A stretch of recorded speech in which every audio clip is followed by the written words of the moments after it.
Hello and welcome to another video. So if you saw last video, you saw a small preview for this because I accidentally loaded a matchup, but we're actually covering a Lion Amulet Haven deck. So this is a reasonably cheap deck running 0 legendaries and only running a single gold card, which is City of Gold, just one of. Is really nice. It's actually been fairly consistent-ish I would say. I've definitely lost a few games trying to get this to work, as it took some time to learn more intricacies to the deck, but overall I would say it performed reasonably well. I mean, it definitely has the potential to work out. It's reasonably cheap. In the early stages of your ranking, it should be fairly decent. Of course, once you do get to the higher ranks, it's going to be a lot harder because a lot of the legendary cards will really run you over, but it was fun nonetheless, so let's get into it and check it out. So first up, we're going to look at a Haven matchup we had. Haven on Haven. Definitely keeping me on my toes. So the advantage with this deck is most of the amulets you're running are actually single drops, and you're not actually worried about drawing a 2-drop because City of Gold is exactly what you want to come out onto regardless of what you do. So really all you can get is your potential 1-drop, I think that's Globe. I believe that's all we've got in here for that. And then on 2 you just want to skip because it will bring out your City of Gold due to Invocation, which is a great way to get a card out of your deck. If anyone's seen Dark Feast Blood, that's definitely one of the main key things to do. Then we have Moriakorium going really quickly. It's a great one when you want to drop down costs as well, as it activates very easily. And this looks like they're playing some form of Stormhaven, if I had to guess. So we're just going to go for the very quick Lions, really just to boost up our Lion counter. We've got plenty of Lion summoning cards, so we're not actually worried about using our Lion Crystals cheaply. Unlike it used to be with the really old Lion decks when they first started launching, you had to be very conservative with your Lion Crystals because you had so limited amount, but just the addition of 3 more was really effective for the deck. So Black and Scripture a great play, being able to remove the potential reoccurring threat. Of course Forbidden Ritual would have done the job just as well, which is probably what I should have went for, but I was holding on to those. So at this point we've got Death Sentence, which is really good as well. It's a 4-drop clear 2 at this point, which is pretty amazing as a card. Of course I did decide to go for Prism Swing and a Forbidden Ritual, mainly because I wanted the Lion Crystal out of that Prism Swing, and I want to hold Death Sentence for this Beast Call Aria if I can. And if I can't, I'll just have to deal with it going forward.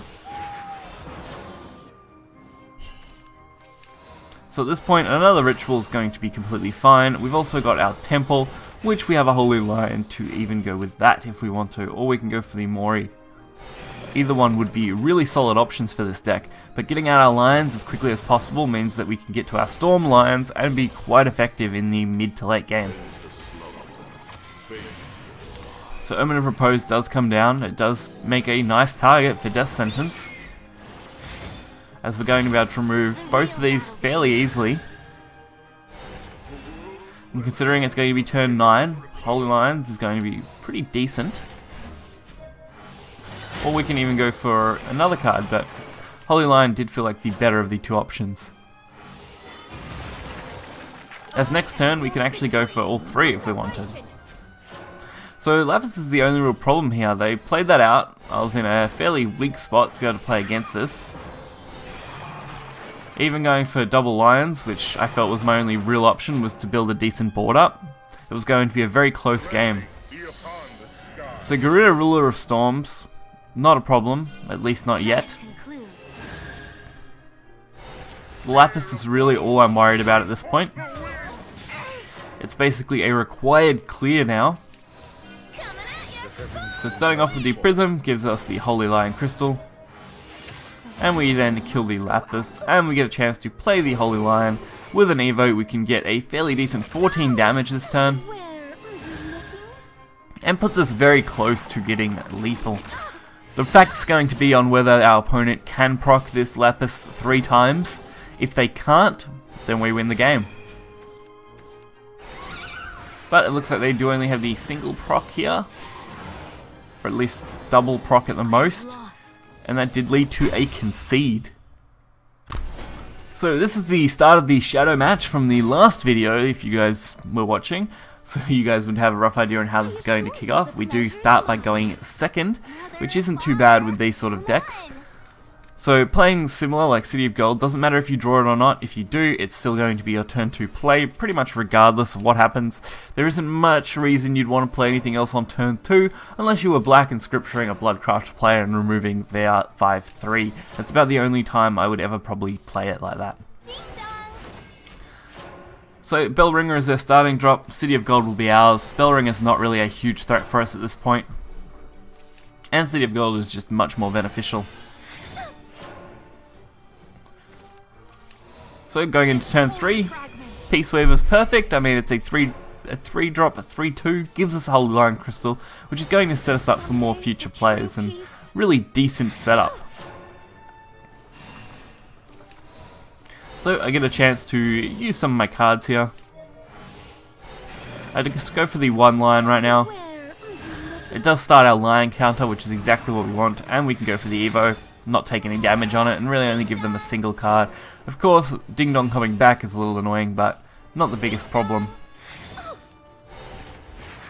Especially when we have something like Death Sentence and Mori, which is being played anyway. So, Prism Swing, clears this out nice. We're able to use another Lion Crystal just to up our Lion count a little bit further while getting some face damage in. This went a lot quicker, this matchup, just purely because we were able to get a better crystal setup. And our opponent really was playing pretty weak followers with mostly defensive cards, which we're pretty easily able to clear with most of the cards we have. So I was pretty free just to spam Evos and go face.